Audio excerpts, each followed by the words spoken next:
एक बार की बात है, एक छोटे से शहर में एक छोटा लड़का रहता था।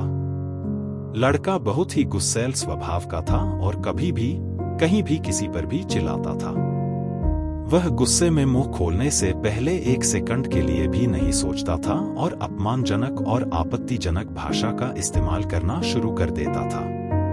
उसके आवेगी और असभ्य व्यवहार के कारण उसके माता पिता सभी उसे नापसंद करते थे। लेकिन उसके बुरे स्वभाव से बहुत परेशान होकर उन्होंने उसे अपने गुस्से को नियंत्रित करने और उसके व्यवहार को सुधारने में मदद करने के लिए कई तरीके आजमाए, लेकिन उनके सभी प्रयास व्यर्थ थे। लड़का अपने गुस्से की समस्या से वाकिफ था, लेकिन जब चीजें उसके हिसाब से नहीं होती थीं, तो वह कभी भी अपने गुस्से को नियंत्रित नहीं कर पाता था।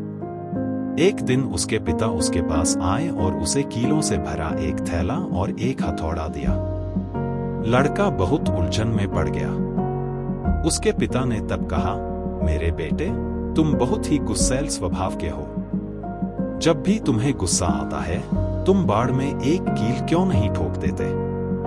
पहले तो लड़के को यह बात मजेदार लगी, लेकिन फिर वह मान गया और कीलों से भरा थैला ले गया। अब जब भी उसे गुस्सा आता, वह बाड़ की ओर दौड़ता और पहले दिन ही बाड़ में एक कील ठोक देता। उसने बाड़ में 30 कीलें ठोक दी। दूसरे दिन तक उसने 28 और कीलें ठोक दी। एक सप्ताह के बाद बाड़ में करीब 150 कीलें हो गईं। जैसे जैसे दिन बीतते गए, उसे अपने गुस्से का एहसास होने लगा और धीरे धीरे उसके द्वारा प्रतिदिन ठोकी जाने वाली कीलों की संख्या कम होने लगी। आखिरकार एक दिन ऐसा आया जब उसने कोई कील नहीं ठोकी। उसे इस बात का एहसास हुआ, बाड़ में कील ठोकने की बजाय गुस्से पर काबू पाना ज्यादा आसान था। लड़का अपने पिता के पास गया और उनसे कहा कि कई दिन बीत गए और उसने बाड़ में कोई कील नहीं ठोकी। पिता ने कहा, तुमने अपने गुस्से पर काबू करना सीख लिया है।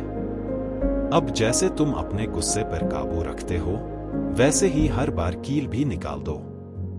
लड़का मान गया और हर दिन एक कील निकालने लगा।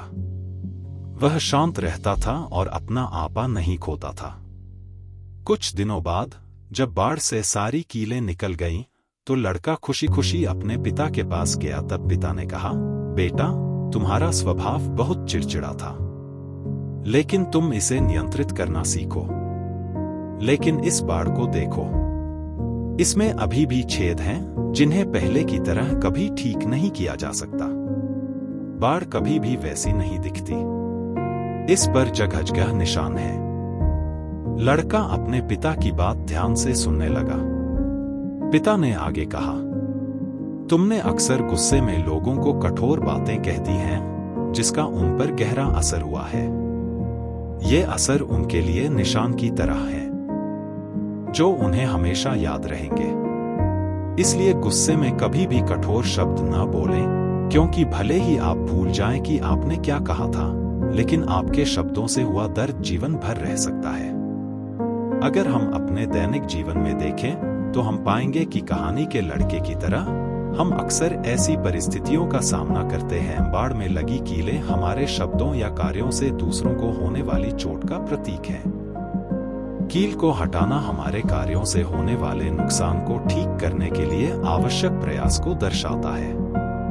बाड़ में लगे निशान इस बात का प्रतीक हैं कि बाहरी चोटें समय के साथ ठीक हो जाती हैं, लेकिन कठोर शब्दों से होने वाले घाव लंबे समय तक ताजा रह सकते हैं। इसके अलावा क्रोध एक ऐसी आग है जो पहले हमें जलाती है और फिर दूसरों तक फैलती है।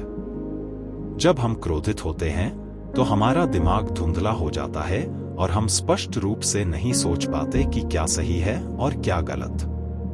क्रोध हमारे मुंह को हमारे दिमाग से ज्यादा तेजी से काम करने पर मजबूर कर देता है। कई बार हिंसा क्षण की गर्मी में होती है। दिलचस्प बात यह है कि जेल में बंद अधिकांश लोग पेशेवर अपराधी नहीं हैं, बल्कि सामान्य व्यक्ति हैं जो थोड़े समय के लिए अपने क्रोध को नियंत्रित नहीं कर सकते। कहानी का मुख्य सबक अधिक आत्मसंतुष्ट होना और अपनी भावनाओं को नियंत्रित करना है। यह हमें बोलने से पहले सोचने, अपने क्रोध के क्रम पर विचार करने और अपने शब्दों को सावधानी से चुनने की याद दिलाता है। यह हमें धैर्य, सहानुभूति और समझ विकसित करना सिखाता है, यह जानते हुए कि एक बार जब हम कुछ कह देते हैं तो हम उसे वापस नहीं ले सकते। इसलिए जब भी आपको लगे कि क्रोध आप पर हावी हो रहा है, तो याद रखें कि क्रोध केवल दूसरों को ही चोट नहीं पहुंचाता है और उनके दिलों पर हमेशा के लिए निशान छोड़ जाता है, लेकिन यह हिंसा की ओर भी ले जा सकता है और आपको बाद में पछताना पड़ सकता है। अगर आप उन गर्म क्षणों में खुद को नियंत्रित कर सकते हैं, तो आप बाद में अपनी भावनाओं को काबू में रखने के लिए आभारी होंगे।